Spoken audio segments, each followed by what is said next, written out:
مصطفى waraysigii hore ay noo socday waxaan joognay sida aan filayo af Soomaaliga iyo cilmi baaristiisa marka sidaad horeba u tilmaantay in af Soomaaligu uu kamid yahay afafka Afrika kuwooda minha loogu cilmi baarista badan yahay haddaba goormay soo bilaabatay cilmi baaristaas dad faahfaahin guud naga siiso bismillahir rahmaanir rahiim waa ku salaamaya dhageystayaashii daawadayaashana waan salaamaya طبعا واسعد وتلمانتي إن أف سومالي وحكم بديه أفف كأفريقيا كود علم باريستا كود أوجب بدنا علم باريستا لوجو سمايو وإن تلمان عربي يا هوسها يا سواحلي يا سومالية أمحارق يا بامريكا سوق على طبعا كليته أف سومالية سيدا موقتا علم باريستي سو حلية ذي هراء ويسوي جرتي مرة كقار كود وحلقة يابا إن مدة إلا waxay la mid tahay moogta xilligii hore wixii dhacay oo la diiwaan gelin laakiin marxaatiyaal cad waxa loo hayaa oo mararka qaar kood dood waxay ka soo bilaabmaysaa Soomaalidii hore fara gaar ah oo hadda la garanaynin ay wax ku qoran jireen inay jirtay ma dhici karta dadka qaar kood waxay rumaysan yihiin inay farahaasi jireen laakiin ilaa fartii la helo oo macnaheedii lala soo saaro lama xaqiijin karo waxyaabaha qaar kood cilmi baadhis raadkeedu ay soo gaadheen raadadka ina soo gaaray waxa kamid ah marka ilmaha dugsiga quraanka la geeyo quraanka uu baranayo alif la kordhabay alif la hoos dhabay alif la goday Sheikh Yusuf al-Kawnayn ayaa loo tiriyaa moogtahay marka Sheikh Yusuf al-Kawnayn wuxuu noolaa qarnigii 12aad waa 800 sano ka hor ayuu noolaa saasa lagu qiyaasaa macnaheedu waxa weyn markuu arinta keenay علم باريس وسميه بساس وقصة نحبه هذا إسكما واحد إسكيمين ما هو علم باريس أيه كنت من وقت بدو الدرسي وحبو الدرسي مركز صار مركا ما لهاش واحد كجراني سامرك إني سو سعودين لكن حل جاه رأد ومن نقون كرنا ما دام إن حق بدنا كهينين مدرنا إتاي لكن متن عصر هدين وإجنو وحلقوا الماما إلا لو بقوله صنع إني سو سعودي waxay la bilaabatay xilligii wadamadan Yurub ay doonayeen in wadamada Afrika iyo adduunyada kale ay gumeystaan waxa ka dhacay Afrika sideen ognay wax loo yaqaan sahamin in reer Yurub sahaminayeen sahamintaasi marka waxa ugu muhiimsanaa waa inay fahmaan dadkan ay doonayeen inay gumeystaan inay fahmaan marka hore dhulkana waa inay fahmaan dhulkan sidee buu yahay webiyadu xagay maraan juqraafi ahaan meelihii waxyaabo noocaas marka halka waxa soo galay marka qaybteenan aynu imika daba socono afka oo marka dadkan afkay ku hadlaan inta isku afa inta kala af ah marka waxa lagu tilmaamaa in 200 sano qiyaastii in cilmi baaristaasi hadii xilliga laga soo bilaabo ay socotay waxa ugu horeeyay waxay ahaayeen nimankaas sahamiyaasha aha ee reer Yurub ka socday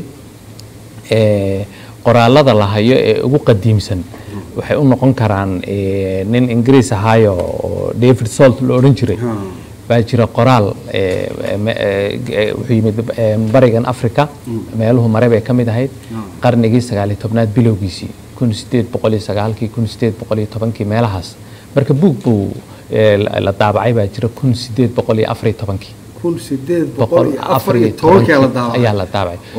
taariikh bilin maxaa loo leeyahay taariikhdan waa fog waa 200 meede taariikhdan waa 200 sano taariikhdu markii la waa intaasoo kunoo sano ay noqon kartaa laakiin xogta la hayaa marna badanaysa marna yaraanaysa marka xagga marka laga eego isagu marka wuxuu isku dayay shucuubtan degan xeebaha bariga Afrika laga soo bilaabo Mozambique ilaa Masar afafkay ku hadlaan ayuu isku dayay inuu darsad weyn kuma sameeynin laakiin afafkay ku hadlaan inuu wax ka tilmaamo ereyana ka ururiyo marka David Salt kaasa ugu horeeyay qoraalada hadda jira la hayo 200 ad marka ilaa 200 sano waxa soo galay marka dad kala duwan oo sahamiyaashaas ugu badnaa Ingiriis iyo Faransiis baa kamid ahaa aqoon-yahano Jarmal baa ku jiray Talyaaniga ku jiray muxuu ahaa wadamo kaleeto oo Yurub ah baa soo gali karaya mararka qaar kood oo muxuu ahaa Yurub taa kala ah qaarkood mararka qaar kood Ruushia ay noqonayaan marka xilliga bilowga amarka waxay sameeyeen waxyaabo muhiim ah waxa kamid ahaa waxay ururiyeen ereyo af Soomaaliya luqadan ereyo kamid ah ay ururiyeen waxa kale isku dayeen qaab dhismeedka afka inay fahmaan af Soomaaliga marka waxay doonayeen afafka maadaama baho loo qaybiyo bahdu ka tirsan yahay iyo wuxuu yahay iyo dadkan afkay ku hadlaan marka waxa la oran karaa xilliga bilowga waxyaabay ururiyeen waxa kamid ahaa ereyada waxa kaloo kamid ahaa waxyaabo yar yar oo naxwo ah oo aad u sii qodnayn laakiin bilow ah ayay ahaayeen dadkaasi waxay ahaayeen dabcan kuwa aan tilmaamay markii qarnigii 20aad la soo gelayo bilowgiisii waxa la oran karaa way sii korodhay cilmi baaristi way sii ziyaaday mana baahidii loo qabaa badan yani wadamadan Yurub dhulkii way awal hore mugtay waxay ahaayeen sahamin inay gumeystaan marka way soo galeen way joogaan marka waxa yimid marka halka cilmi ahaan marka loo eego bariga hore dadka hawshan qabanaya waxay ahaayeen saraakiishii ciidamada ama maamulka nin sarkaal ciidan ama maamul ah laakiin aan u tababarnayn inuu luqad u baaro oo cilmi afeedkii aan wax tababar aan u haysanin ayaa ereyadan ururinayay hay'ad cilmiyada weyna kuma tiirsana waaye aragnimo cilmiyada weyna oo cilmi baaristan ahna uma laha laakiin marka qarniga 20aad waxa soo galaya dad cilmi afeedka yaqaan ayaa soo galay marka oo qaarkood cilmi afeedka yaqaanaan qaarkoodna anthropology-ga culumtan bani aadamka lagu baarayo marka bani aadamkan ay darsayaan ay baarayaan marka waxa kamid noqonaya caadooyinkiisa dhaqankiisa afkiisa baa kamid ah marka afka dhinacaasna culum bay tii way sii kordhiyeen cilmi baaristi way sii ziyaadiyeen waxa kaloo ku jirta iyadana qaybtaas oo dhan marka waxay ku ahayd way kobcisay marka waxa la oran karaa cilmi baaristu inkaas soo bilaabatay kadibna way sii kordhi doontaa oo muxuu ahaa marba xilli bay sii geli doontaa markii qoraalka farta la gaaray wax yar macnaha meeshaas marka aan joogno maartay kulli cilmi baaristu way soo bilaabatay haba kala mug weynaato ama kala baaxad weynaato 800 sano ka hor iyo 200 sano ka hor ilaa 100 sano soo gaaray ilaa iyo bal 60kii la soo gaaray markii af Soomaaliga in far loo yeero dadka Soomaaliyeed ay go'aansadeen far u yeelidii ama xilligii baadigoobka loogu jiray in far loo yeelo af Soomaaligu ayadu bal waxa naga siistaa cilmi baaristii hore kaalinta ay ka qaadatay ama inta ay la ekeed ama wixii laga faa'iiday ama ay ku kordhisayba cilmi baaristaasi far u yeelidii af Soomaaliga horta erigaan isticmaashay baadigoob mugta waa wax la baadigoobayo waxba la baaraya waxbaa la baaraya arintaas markii baadigoobka loogu jiray fartii af Soomaaliga lagu qori lahaa waxay kamid ahayd waxyaabaha cilmi baarista af Soomaaliga oo la kulmay si xoojiyay dabcan 3 kooxood oo waaweyn ayay haddaan si guud u dul marno ay u qaybsanaayeen qolo waxay rumaysnayd aqoon-yahanada qaarkood in far carbeed lagu qoro af Soomaaliga far carbeed in lagu qoro qolo kale aqoon-yahanihii waxaa la qumanayd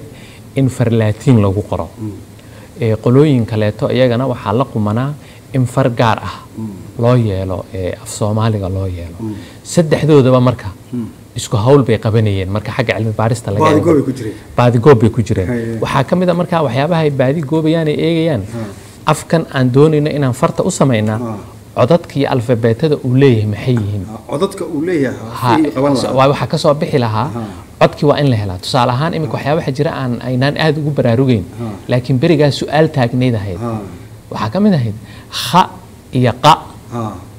ma laba cod oo kala duwan baa mise waa hal cod phoneme baa la yiraahdaa ma laba phoneme oo kala duwan oo laba cod oo kala duwan oo laba alfabeeto laba astaamood kala qaataa mise waa hal cod waayo af Soomaaliga markaan ku aragno ereyada khada ah qana waa laga dhigi karaa marka ereyga khada ah marka qa laga dhigi karo marka maqada asal ah khad wax jira yani xaraf gaar ah ma aha miya kamid ahayd yani ilaan ereyada khada ka bilowda af Soomaaliga tir ahaan way ku yar yihiin in badan oo kamidna waa ereyo af Carabi ka yimid marka saadarteed khad hadii la yiraahdo qadna waa la oran karaa labadiba waa la dhigi karaa moogtahay marka waxa ku jirta khasnad halka la yiraahdo qasnadna waa la oran karaa marka waxa ku jirta arrin ahayd marka ma yahay xaraf mise ma marka waa arrin la baarayo cilmiya moogtahay ka iyo ga ma isku xaraf baa noqon karaan iyaguna mise labay kala yihiin laba cod miyay kala yihiin waxa kaloo ku jirta iyaguna inay baarayeen astaamahan lagu qorayo alfabeetada af Soomaaliga loo yeelayo hadii qoladii Carabiga la yiraahdo ereyadan astaamihii af carabiga waa la yaqaanaa see loo waafajiyaa codadkii af soomaaliga qolada laatiinkuna waxay isweydiinayeen ereyada astaamahan laatiinka waa la yaqaanaa sidee codadkii af soomaaliga loo waafajiyaa waa hawl kaloo baadhisa qolooyinkan kaleeta ee lahaa far u gaar ah soomaalida lagu qorana fartaasi qaabkay noqonaysaa ma bidixda bay ka bilaabanaysaa mise midig bay ka bilaabanaysaa sida laatiinka u qormaysaa mise sida carabiga u qormaysaa marka waxyaabahaasaa la isweydiinayay shaqaladu marka halkaa cilmi baadhis weyn dabcan taas waxaa la odhan karaa hawshaasi farta baadi goobkeedu ilaa 80 sano ka badan ayay socotay hawshaas dheer ee muddadaa dheer ee dhinacyada kala duwan laga eegay waxay sahashay markii lagu dhawaaqayay go-aankii sida rasmiga in far soomaalida loo qoro 1972 waxaa lagu tilmaamaa marka qaabkii loo qoray wuxuu sahlay adeegsigii af soomaaliga waxyaabaha sahlay oo far sahlan oo dadka barashadooda u sahlantahay oo adeegsigooda u sahlan yahay oo culeysyo badan aan la kulmin waxyaabaha sahlay waxaa ka mid ahaa go-aankan markaa la qaadanayo arrin inta markaa la darsay go-aan laga qaatay iyadoo qaydhiina ma ahayn 80 sano ka badan soo socotay dood soo bislaatay dhinacyo badan laga soo fiiriyey oo gunaanadkeedii u baahnayd un go-aan in la saxiixo marka waxyaabaha sahlay markii la qaatayna si sahlan loo adeegsaday ceebaha laga sheegaana ay aad u koobnaadeen ayay ka mid noqotay dabcan inta aan su-aasha saddexaad u gelin marka aan u noqon xuruuftaasi waxaa jira xuruuf laatiinka aan ku jirin oo ahaan marka loo af soomaaligana ku jira aan soo qaadano dha oo kale dha waa laba xaraf macnaa da iyo ha israacay qaada naftigeeda soo qabo waa ka iyo ha israacay shacdan soo qabo waa sa iyo ha israacay saddexdaas xuruufood kolley waxaad moodaa in la curiyey maadaama laatiinku uusan u isticmaalin sida hadda codka soomaalida u isticmaalo bal saddexdaas eray bal ayaga xoogaa bal waxaa ku jirtay halkaa marka la joogo shibanayaasha laba mas'alo oo masaa'ilkii waxyaabihii qabsaday markaas gorfaynta badan lagu sameynayay waxaa ka mid ahaa codadka laatiinku isticmaalaan muqadahan laatiinka markaa ingiriisiga baa ugu badnaa moogtahay kasoo fartaa laatiina laakiin afka ingiriiska ugu badnaa wixii markaa dadku ay yaqaaneen inkastoo talyaanina jiray laakiin berigii dambe waxaa shiiqiyey ingiriisigii baa sii xoogaystay moogtahay codadka qaarkood kuma jiraan sida xa iyo ca oo kale kuma jiraan marka soomaaligiina way ku jiraan astaantee laga dhigayaa ayay ahayd waxaa kaloo ku jirta marka saa darteed xad iyo cadu saasaa marka astaamaan waad arkaysaa marka qoraaladii xilliyada kala duwan la sameeyey xada iminka xada sibaynu u qornaa marka qaarkood waxaad arkaysaa ha oo dhibic yar ama jiitin yar loo yeelay inay isticmaali jireen aqoonyahanadii soomaalidu lixdamaadkii iyo meesha ku watee xada ninka la yiraahdo shira jaamac buugu macnaha qoraal uu sameeyey 65 xada wuxuu isticmaalay a lagu daray ha waka mugtay marka noocyadaas waa ka mid mugtay waxaa kaloo ka mid ahayd codadka qaarkood ma astaan si toosa u qaadanaysay sumad toos u qaadanaysay may lahayn marka waxaa loo baahanayaa dhowr see loo xaliyaa waxaa ka mid a meelaha qaarkood astaan kale ama sumad kale ayaa waxaa loo yeelaa dhibic ama jiitin la kor saaraa afafka qaarkood isticmaalaan ama labaa la iska rab dhigaa marka markii waxay qaateen berigii hore waxa la ku astaamaha leh baa badnaa laakiin sidii tartiib loogu soo dhawaanayay marka xagga adeegsiga la gaadho astaamuhu qofka gacanta ku qorayana way dhibaan markii berigii hore teeb baa lagu qori jiray markan dambena kombiyuutare iyaguna waxbay kordhiyaan oo waxay kordhinayaan laakiin markan dambe farsamadana la qaatay in laba la isku kabo oo كأدي أن هاء لو قدر خاء نقطة سأدي هاء لو قدر شاء نقطة دأدي هاء لو قدر داء نقطة مركب قفكي كعنت كقرينا أستان ما هذا نهرو أبرتي دأ نهرو أبرتي أين صدق كلا نقنة إسلا هل سمت أو هذا لو قدر قفكي تاب أديك سنينا أول دأ أنا جارب وهستي هذا أنا جارب وهستي هذا نو يسكت درجة مركب حكوشة حاجة نقال أهان ويسهل ليسي فرسم أهان ويسهل ليسي قفك كعنت كقرين ويسهل ليسي برشادنا لا هذا قفك الله بريا ده أنا هو برتسيد الله قرام مركو الله فربرشادة ها أنا هو برتي مركو هول كلوين أو معنا واحد هترد علم باريستا طبعا ها ويا أرجع ما دي بدأ ده بس حال أنت أنا نوجد بين وقت بقى وحي شيئا منها أفصومالي مركب حروف تصمديه مركب لا إيجو وحي دحان دوقة منها شبرياشة دوقة ذو عربي قرال كونه لاتين شقل كونه وحي هذان سيديس آيات تلياني باللغة من جول أو بركة هذا لغة تلياني قاعد يجي سنة أو كله سوى المدة إنها تقانيس إنها تقانيت أنا أميكو أو أميكو أو إي سيدح دبوي دواقي مركا شغل قاس انت يعني laga soo qaatay wax baa ka jira qaybtan dhawaaqo inuu carabiga u dhow yahay shibanayaasha waxa jirta inaga alfabeetada markii la barayo laba hab baa la qaatay labada hab kuma badna marka luqadaha caalamka labada hab ee la qaatay waxa weeyaan muxuu ahaayay markii ilmaha dugsiga hoose farbarashada bilaabaya waxa loo qaatay ba ta ja ha kha ayaa loo qaatay arinta markii la darsayay culimadii darsaysay baadhayay waxay ku saleeyeen ilmaha fartan la barayo dugsi quraan buu soo bartay dugsiga quraan markuu soo bareynayna akhriskii qoraalka af carabiga ayuu bartay marka waaye aragnimo qoraal ayuu leeyahay waaye aragnimadiisa qoraalku lababa inay noqoto waa suurtagal barashadan cusub ee la barayo inay fursad u noqoto laga faa'iideysto iyo inay culays ku noqoto haddii marka mid eg la qaato ilmaha yar way u sahlaysaa waxa laga yaabaa isagoo 4 jir in dugsiga quraanka la geeyay iskuulkana isagoo 6 jir la keenay ama 5 jir ama 7 jir la keenay moogtay marka maskaxdiisu waxyaabo kala duwan ma qaadi karto marka waxay u sameeyeen khibradiisii barkii dugsiga quraanka uu kala yimid in barashada af Soomaaliga looga faa'iideysto halkii ay caqabad ka noqon lahayd marka halka waxay ahayd waa arin weyn hadda waan arkaa dadka qaarkood way ka doodaan laakiin arin weyn bay ahayd oo faa'iido leh ilaa imikana faa'iido u leh ilmaha wax baranaya oo waxa weeyaan dugsiga quraanka markuu dhiganayay akhriskii carabiga iyo qoraalkii carabiga la soo baray marka af Soomaaliga la barayo wuxuu noqonayaa khibrad iskaabaysa laba iskaabayso habka taxnaanta xarfaha codana alfabeetadana tii dugsiga quraanka ilaan baa ugu horeysay mugtay ayaa sidii baa loo soo sameeyay way sahlaysaa dabcan markan kale farta caadiga la qorayo tusaalahan qaamuuska marka la qorayana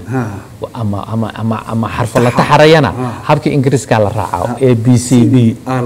oo iminka qaamuuska af Soomaaliga markii la 76 la qorayayba kuwan dambeba marka laga tago saasay wada raaceen sababtuna waa maxay waxa weeyaan qofka Soomaaliga ah tusaalahan jaamacad ka baxay ama dugsi sare ka baxay ama af Soomaali waxa ku barto ama Soomaaliduna Ingiriis ba ugu badnaa waxay wax ku baran jireen Kenya joogana Ingiriis wax ku bartay ka jooga Ethiopia Ingiriis wax ku bartay kuwii Soomaaliya joogana in kamid Ingiriis bay ku barteen imikana qurbahaba in badan meelaha ay ku barteen luqadda ugu caansana caalamisan Ingiriiska wuxuu u soo tababartay qaamuuska sidoo ereyo uga baaran lahaa habkii qaamuuska u soo tababartay baa af Soomaaliga looga faa'iideystay marka asaga hadhowda isoo ku culays kuma leh marka taasay tan kale waxa jirta sideedaba markii laga hadlayo shaqalada luqad ka qaadato gaar ah ma taalo laakiin waxa la yiraahdaa shaqalada caalamka marka la raaco waa ilaa 9 shaqal 9 shaqal caalami ahaan waa 9 shaqal 9kaas shaqal 9kaas gaabta ama dheeraada ama labadaba isku darsada luqadu way ku kala duwan luqadaha caalamku marka qaarna 3 bay ka xushaan carabiga oo kale 9kii 3 buu ka xushay bas uu ka leeyahay waxa weyn waa kordhigii a iyo i oo hoos dhigii ah iyo u oo gudninkii ah lahjada way ku jirtaa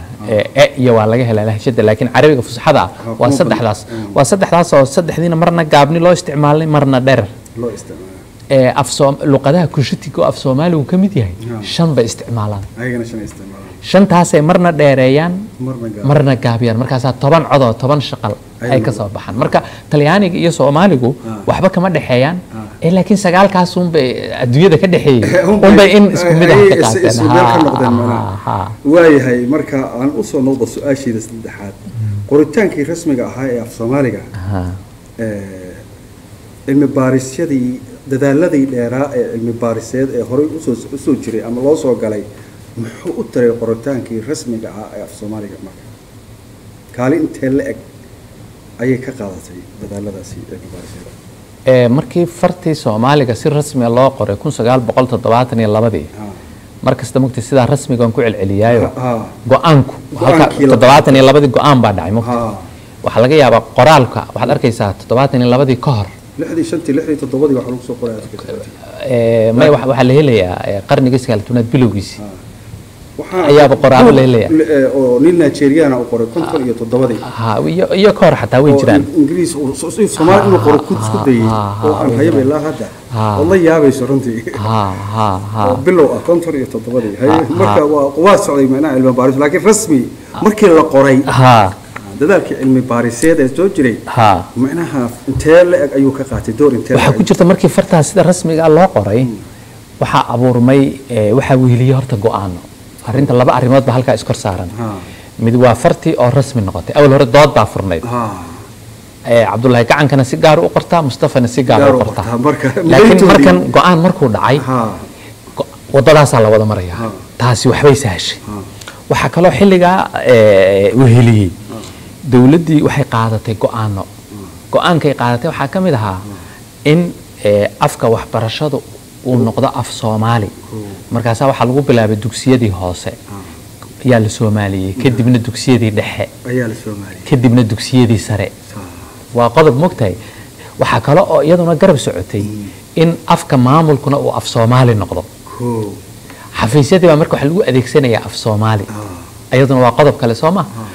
waxa kale oo go'aanada ka soo garab socoto iska bilaabanaysa iyaduna inuu cidna la tashado afka hal abuurka awl hore markii qofku gabay iyo gabay tirinayo af Soomaali uu ku tirin jiray laakiin qofka buuga qoraya af Talyaani ama af Ingiriis ama af Carabi uu ku qori jiray waxa bilowday marka in dad badan oo Soomaaliya wax qoraa inay af Soomaali wax ku qoraan oo gabaygi af Soomaali ku qoraan markaan ما يقابل كلية ما بوك شيء كوريا ها شيء أفسومالي بوك شيء قرالدي ها يعني وحبابة طيب مكتب بوك شيء شيء كذي بقوريا مركا سعينا قلنا شيء كلا آخرسته أما جورنال كي أي أفسومالي اللي بقوريا هل كي مركا تلياني إنجليزي عربي هاين ها مركا هل كا وحكم أبور دور ريموت أديكس وحصاكر دي أديكس حرفة سنة علمية سنة أو حرفتي قرالك حرفتي مامولك حرفتي وحبرشدا يا لو أديكسني أف Soomaaliga أول هرنا warbaahinta qoran warbaahintu marka waxa weyn ilaa kontonaadkii maadaama ay soo jirtay warbaahintu way u sahlaneed oo waxa ku jira laakiin kuwa waa ugu beehayn way cusbaan waxa halka ka abuurmay oo kale erey bixin badan oo waxbarashadii markii sayniska xisaabtii in erey bixin oo helaan maamulkii marka la gaaro jagooyinkii iyo xilalkii iyo hawlihii la isu tilmaamayay waa in erey bixin helaan qofkii buug qorayay arrimaha uu ka sheekeynay ama buug soo tarjumay arrimaha uu ka sheekeynayo waxyaabo waxa ku jira fikrado cusub iyo arrimo cusub oo Soomaalidu ayna hore u isticmaali jirin ama dhaqan aysan u lahayn ama ayna dhaqan u lahayn arrimihii buu doonaya inuu sheego waa inuu erey adeegsadayo Soomaaliyeeya halka wax iska abuurmayso iska Soomaaliyoobaya marka erey bixin dhinacyada kala duwan ayaa abuurantay waxa abuurmay sheeko nooc cusub oo suugaantii ku soo kordha oo yani waxa jira suugaanteena markii tix iyo tiraab loo qaybiyo tixdu waa sideedii meel inodhic laakiin tiraabta sheekooyinka aynu naqaanay marka waxaan sheeko hideedyada sheekooyinkii aynu ka sheekaysan jirnay laakiin marka waxa abuurmay sheeko casri ah abuurantay wargeyskii marka soo bixi jiray xidigta October sheekooyin lagu qoraa loo baahdo sheeko gaaban waxa loo baahday novelo ayaa abuurmay markii dambe iyagoo dheer qiso dheer ah qisooyinkii ayaa la qoray marka halka waa hab cusub oo ku soo kordhay ayuu noqday marka halka waxa la oran karaa luqaddu adeegsigeedii wuu kordhay oo meel aan lagu adeegsan jirin baa lagu adeegsaday wuuna kobcay wuuna tayoobay tusaale